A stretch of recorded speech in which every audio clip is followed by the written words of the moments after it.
Hello students, in today's lecture we are going to see chapter number 2, the wise pigeon. The wise का wise मतलब बुद्धिमान, intelligent, और pigeon का मतलब होता है कबूतर.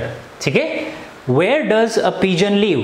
Pigeon कहाँ रहता था ये आप इसमें जानेंगे. What would you do if your friend does something that doesn't suit you? आपको कोई चीज़ सूट नहीं करती है, पसंद नहीं है, और आपका कोई फ्रेंड अगर वो चीज़ करे तो आप क्या करेंगे? What would you also do the same with him? क्या आप उसके साथ भी वैसा ही करेंगे? जैसे मान लीजिए आपके फ्रेंड ने आपके साथ कुछ बुरा व्यवहार किया, तो क्या आप भी उसके साथ बुरा व्यवहार करेंगे? तो आज के इस चैप्टर में हम वो मॉरल जानेंगे जो एक कबूतर और एक मंकी के बीच की एक इंटरेस्टिंग स्टोरी है. So let's get started. Now there lived a pigeon in a mango tree. There lived रहता था अ पिजन, एक पिजन यानी कि कबूतर. अब बार बार मैं पिजन नहीं बोलूँगा, कबूतर नहीं बोलूँगा, मैं पिजन यूज़ करूँगा. पिजन का मतलब होता है कबूतर. Pigeon in a mango tree. Mango tree में एक पिजन रहता था. The pigeon's family consisted of his wife and 2 beautiful children. तो पिजन की वाइफ में कौन कौन था? कंसिस्टेड का मतलब होता है समावेश होना. उसकी फैमिली में किसका किसका समावेश होता था? ऑफ हिज वाइफ, उसकी wife, and 2 beautiful children. Children मतलब बच्चे, ब्यूटीफुल मतलब सुंदर, और 2 सुंदर बच्चे का समावेश होता था उसकी फैमिली में. यानी कि उसकी फैमिली में 2 बच्चे थे सुंदर और उसकी वाइफ थी. The wings of the children. Wings means पंख. चिल्ड्रन के जो पंख थे हैड नॉट येट ग्रोन. अभी तक वो विकसित नहीं हुए थे. हैड नॉट येट, येट मतलब अभी तक, ग्रोन मतलब विकसित हुए. तो अभी तक बच्चों के जो विंग्स थे वो अभी तक विकसित नहीं हुए थे. Hence they were not able to fly. इसीलिए, हैंस का मतलब होता है इसीलिए. इसका एक और समानार्थी है, वो है दस. यहाँ पर हम सो का भी यूज करते हैं. So they were not able to fly, इसीलिए वो उड़ नहीं सकते थे. ना every morning the pigeon and his wife used to set out in search of food. every morning यानी कि हर रोज सुबह क्या करते थे? the pigeon and his wife यानी कि कबूतर, pigeon और उसकी वाइफ used to का मतलब होता है ता था ते थे.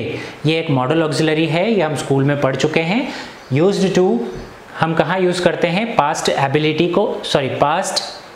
हैबिट को शो करने के लिए हम इसका यूज़ करते. जैसे दादी माँ कहानियाँ सुनाते थे, मैं स्कूल जाता था, सर इंग्लिश पढ़ाते थे. तो यहाँ पर हर सुबह क्या करता था? पिजन और उसकी वाइफ बाहर निकलते थे. Set out in the search of food यानी कि खाने की खोज के लिए बाहर निकलते थे. They used to return. वे आते थे रिटर्न. कहाँ, कब आते थे? बिफोर यानी कि पहले. द फॉल ऑफ नाइट यानी कि रात्रि हो जाए उससे पहले. फॉल ऑफ नाइट का मतलब होता है रात्रि हो जाए उससे पहले वो रिटर्न हो जाते थे. The children were happy to see their parents back home. और जो बच्चे थे वर हैप्पी, खुश हो जाते थे, टू सी देखकर, देयर पेरेंट्स उनके पेरेंट्स को, बैक होम यानी कि अपने माता पिता को घर पे पाकर, देखकर वो क्या हो जाते थे? खुश हो जाते थे. On the same mango tree there also lived a monkey. On the same mango tree, उसी सेम मैंगो ट्री पर देयर ऑल्सो लिव्ड वहाँ रहता था अ मंकी यानी कि एक मंकी भी रहता था. नेम्ड कालू, उसका नाम क्या था? Kalu. He considered himself to be very powerful. Considered मतलब समझता था. ही कंसिडर्ड हिमसेल्फ, वो खुद को कैसा समझता था? टू बी वेरी पावरफुल यानी कि बहुत ही ताकतवर समझता था. एंड सो ऑफन, तो इसीलिए बार बार took up fight with the birds on petty issues. petty issues का मतलब होता है छोटी छोटी बातों को लेकर. छोटी छोटी बातों को लेकर वो हमेशा बर्ड्स के साथ में क्या करता था? took up fight यानी कि लड़ाई करता रहता था. all the birds on the tree, सभी बर्ड्स ट्रीज के, were afraid. were का मतलब होता है था. afraid of डरे हुए थे. किससे डरे हुए थे? ऑफ द मंकी यानी कि मंकी से. मंकी से ट्रीज के सभी बर्ड्स डरते थे या डरे हुए थे. They were in fact sick of him. They were in fact sick of him. Sick of का मतलब होता है तंग आना, और हिम उससे तंग आ गए थे. किससे? मंकी से वे इनफैक्ट क्या हो गया था, उनको वो तंग आ गए थे। But none of them could dare to object, लेकिन किसी में ऐसी हिम्मत नहीं थी। डेयर टू का मतलब क्या होता है, हिम्मत होना। क्या किसी हिम्मत नहीं थी? ऑब्जेक्ट, ऑब्जेक्ट मतलब विरोध करने की, ऑब्जेक्शन लेने की किसी की भी हिम्मत नहीं होती थी, क्योंकि वो बहुत स्ट्रॉन्ग था। अब one day Kalu proudly said to the birds, one day एक दिन कालू ने प्राउडली गर्व से, अभिमान से, सेड टू कहा, द बर्ड्स यानी कि बर्ड्स को। एक दिन कालू ने गर्व से बर्ड्स को कहा, I am the most powerful amongst you. I am, मैं हूँ, द मोस्ट पावरफुल, सबसे शक्तिशाली, अमोंगस्ट यू मतलब आप में सबसे शक्तिशाली मैं क्या हूँ, मैं हूँ। कौन है शक्तिशाली? मैं हूँ। अमोंग्स का मतलब हम यहाँ पर क्या करते हैं, जैसे अमोंग कहाँ यूज़ करते हैं हम, दो से अधिक व्यक्तियों के जब बीच की बात करते हैं तब हम अमोंग का यूज़ करेंगे, ठीक है। दस, इसीलिए, दस का मीनिंग होगा इसीलिए। यू हैव टू पे मी रिगार्ड्स एवरी टाइम, आपको मुझे रिगार्ड्स करना पड़ेगा, सलाम नमस्ते करना पड़ेगा। एवरी टाइम, हर बार, यू पास माई वे, मेरे रास्ते में से जब भी आप गुजरो आपको मुझे क्या करना पड़ेगा, रिगार्ड्स पे करना पड़ेगा, यानी कि सलाम नमस्ते करना पड़ेगा। The pigeon who did not like the monkeys haughtiness said, the pigeon जिसे डिड नॉट लाइक, जिसे पसंद नहीं था क्या, द मंकीज हॉफ्टीनेस, हॉफ्टीनेस का मतलब होता है अनफ्रेंडली वे में बिहेव करना, टॉक करना। तो उसने ये कहा, ब्रदर कालू, भैया Kalu, it is not wise to boast, boast का मतलब होता है डींगे हाँकना, बड़ा चढ़ाकर बोलना। तो ज़्यादा बड़ी बड़ी बातें करना सही नहीं है, इट इज़ नॉट वाइज, इसमें बुद्धिमानी नहीं है, बड़ी बड़ी बातें करने में बुद्धिमानी नहीं है। यू विल गेट रिस्पेक्ट, आपको रिस्पेक्ट मिलेगी, इफ़ यू, अगर आप बिहेव पोलाइटली, अगर पोलाइटली का मीनिंग होता है विनम्रता से, अगर आप विनम्रता से बात करेंगे तो आपको रिस्पेक्ट मिलेगी। The monkey became furious, became मतलब हो गया, और फ्यूरियस, देखिए बिकेम का मतलब हो गया भी होता है, बन गया भी, लेकिन हम यहाँ पर बन गया ऐसा नहीं बोलेंगे, यहाँ पर हो गया बोलेंगे उसको। The monkey became furious, furious means गुस्से में, तो मंकी को गुस्सा आ गया अथवा मंकी गुस्से में हो गया। At the suggestion made by the pigeon, pigeon ने जो सजेशन दिया था, सजेशन मतलब सलाह दी थी, उस पर उसको क्या आ गया, गुस्सा आ गया। द नेक्स्ट इवनिंग, दूसरे दिन शाम को, द पिजन रिटर्न, पिजन घर पर वापस लौटा, एंड फाउंड हिज नेस्ट, और उसको मिला अपना घोंसला, कैसा मिला, टोटली डिस्ट्रॉयड, कैसा मिला, टोटली डिस्ट्रॉयड, यानी कि पूरी तरीके से उसका घोंसला कैसा हो चुका था, टूट चुका था। He was shocked to see his children lying unconscious, he was shocked, एकदम वो शॉक हो गया, है ना, उसको धक्का लगा। To see children lying unconscious, unconscious का मीनिंग होता है बेभान अवस्था में, जिसमें भान नहीं है। तो पड़े, लाइंग मतलब पड़े होना, जैसे उसके बच्चे जो है वो पड़े थे, कैसे पड़े थे, बेभान पड़े थे, वो देखकर वो शॉक हो गया इमीडिएटली, तुरंत ही। द पिजन लर्नड, उसको पता चल गया, पिजन को पता चल गया, क्या पता चल गया, who had done all that, किसने ये सब कुछ किया था, उसको पता चल गया। He quietly started building his nest, उसने क्वाइटली का मीनिंग होता है यहाँ पर चुपचाप, और स्टार्टेड यानी कि शुरू कर दिया। He quietly started building his nest, उसने अपना नेस्ट बनाना वापस शुरू कर दिया, all over again, फिर से।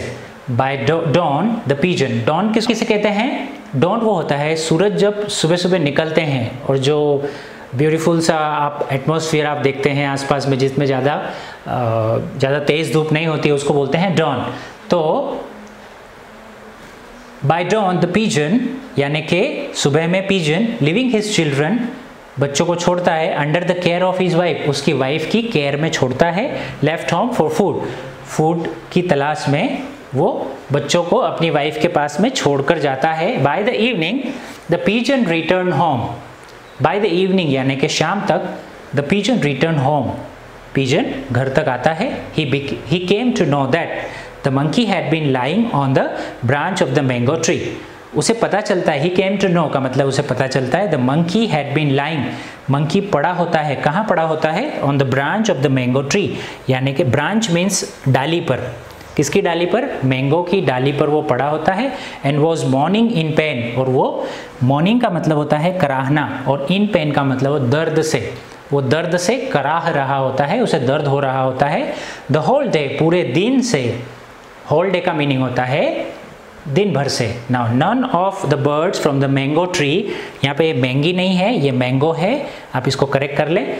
Now none of the birds from the mango tree, यानी कि मैंगो ट्री पर के किसी भी बर्ड्स ने went to him to inquire about his health, उसकी हेल्थ के बारे में पूछने के लिए कोई भी वहां पर नहीं गया।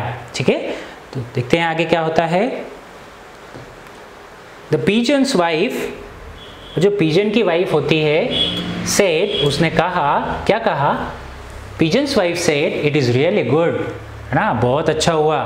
हम जो चाहते हैं, अगर कोई व्यक्ति काम नहीं करता है ना, हमारा अपोज करता है, तो हमें उसके प्रति क्या होता है? घृणा होने लगती है, ईर्ष्या होने लगती है। फिर अगर उस व्यक्ति के साथ कुछ बुरा होता है तो हम हमेशा कहते हैं, क्या बोलते हैं? हाँ, बहुत अच्छा हुआ, इसके साथ तो ऐसा ही होना चाहिए, ये इसी के लायक था।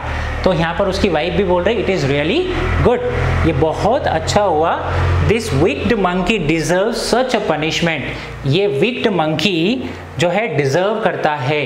क्या डिजर्व करता है? डिजर्व मतलब इसी के लायक था। कैसी? पनिशमेंट, इसी पनिशमेंट के लायक था। टुडे ही विल रियलाइज, आज उसे पता चलेगा। टुडे मीन्स आज, ही विल रियलाइज मतलब उसे पता चलेगा। व्हाट हैपन्स, क्या होता है?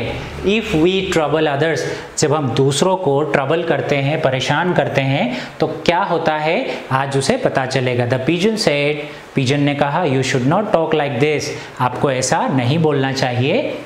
The monkey is bad, monkey खराब है, but now he is in trouble, वो परेशानी में है। And we should help him, और हमारी रिस्पॉन्सिबिलिटी है, हमारी ड्यूटी है कि हमें उसको हेल्प करना चाहिए। ये आप सभी बच्चों को भी सीखना है कि कोई भी व्यक्ति यदि परेशान है तो हमें उसकी हेल्प करना चाहिए। The pigeon immediately went to the monkey, pigeon immediately मतलब तुरंत, वेंट टू द मंकी यानी कि मंकी के पास जाता है। ही आस्क्ड हिम, वो उसे पूछता है, why are you mourning my brother, अरे भाई आप क्यों मौन कर रहे हो, यानी दर्द से कराह रहे हो।